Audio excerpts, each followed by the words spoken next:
आदाब नाज़रीन, बहुत ही अफसोसनाक ख़बर आ रही है चंद्रान गुट्टा PS लिमिट से, जहां पर 35 से 40 साल उम्र के एक शख्स जिसका नाम मोहम्मद मुनव्वर बताया जा रहा है, उन्होंने फांसी लगाकर अपनी ज़िंदगी को ख़त्म कर लिया। तफसीलात के मुताबिक मुनव्वर मोहम्मद नगर के रहने वाले हैं, जो चंद्रान गुट्टा PS लिमिट्स में आता है, और ये एक किराना शॉप में मुलाजिम थे। उनके घर वालों का ये कहना है कि आज सुबह इनके घर में इनकी बीवी के साथ कुछ झगड़ा हो गया था, जिसके चलते वो खफा थे, काफ़ी ज़्यादा नाराज़ थे, और उन्होंने अपने भाई बहन को फ़ोन कर कर ये भी कहा था कि वो फांसी लगाकर अपनी ज़िंदगी को ख़त्म कर लेंगे, मगर उन्होंने इस बात को सीरियस नहीं लिया और ये समझा कि ये गुस्से में कह रहे हैं, मगर उन्होंने दिल बर्दाश्ता होकर ये क़दम उठा लिया और अब वो इस दुनिया में नहीं रहे।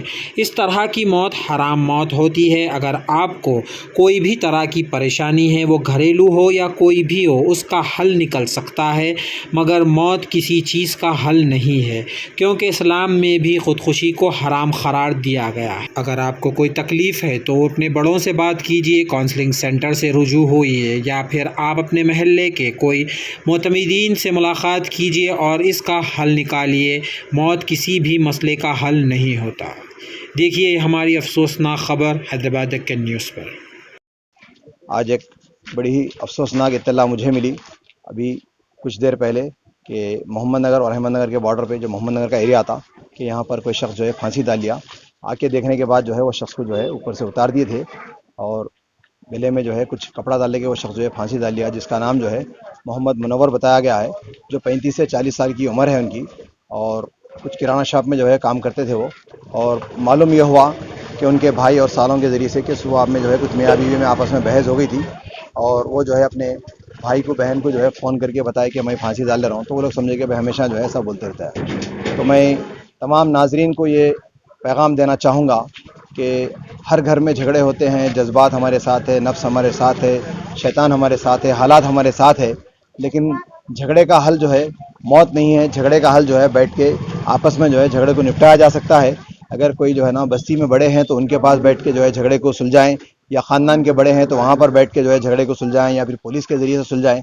तो किसी भी झगड़े का हल जो है मौत नहीं है, ख़ुदकशी नहीं है। और ऐसे जो हजरात जो ख़ुदकशी कर लेते हैं जानते हैं कि इनकी दुनिया भी ख़राब होती है और आखिरत भी ख़राब होती है। तो जो हजरात ये मेरा पैगाम सुन रहे हैं, देख रहे हैं, मैं उनको इत्तला देना चाहूँगा, उनसे गुजारिश करना चाहूँगा कि झगड़े चाहे मियाँ बीवी के हो, फैमिली के हो, पड़ोसियों के हो, उसका जो है हल निकाला जा सकता है अगर कोशिश करने पर।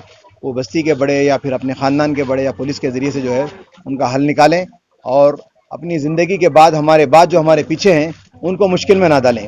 अब वो बेचारे जो है चले गए, अब उनके बीवी बच्चे जो भी मुतालिक़ीन हैं या उनके माँ बाप बहन भाई जो भी हैं वो सारे के सारे परेशान हैं, और उनका तो कोई फ़ायदा नहीं हुआ, लेकिन तमाम जो ज़िंदा बाहयात हैं उन तमाम का नुकसान हुआ है। इसीलिए अल्लाह जज़ाए खैर अता फ़रमाए। हमारे दोनों क़ायदीन जो है हमेशा ये कहते हैं कि बस्ती के अंदर जो है ना कि बल्दी मसाइल को जो है देखा जाए, बल्कि जो है आपस में कोई मसले है तो उसको भी बिठाकर जो है उनकी मसले से जो है आपस में सुलह कराई जाए। अभी मुझे जो है ना हाफिज़ पटेल साहब, हमारा जो नुमाइंदा कारपोरेटर, उनसे ही बात करने का मौका हुआ कि वो भी ये बताए कि भाई अगर ऐसा कहीं है तो जो है हम आपस में बैठ के बात करेंगे। और यहाँ जैसे मुझे इत्तला मिली, मैं जो है हमारे चंद्रान गुट्टे के SI साहब गवर्धन रेड्डी साहब को इत्तला करा, और वो जो है फौरी पुलिस को भेजा। पुलिस जो है अपने ज़ाब्ते की कार्रवाई कर रही है। मरहूम के जो है साले साहब और बड़े भाई साहब यहाँ मौजूद है। बाकी तफसीलात जो है ना इंशाल्लाह वो देंगे।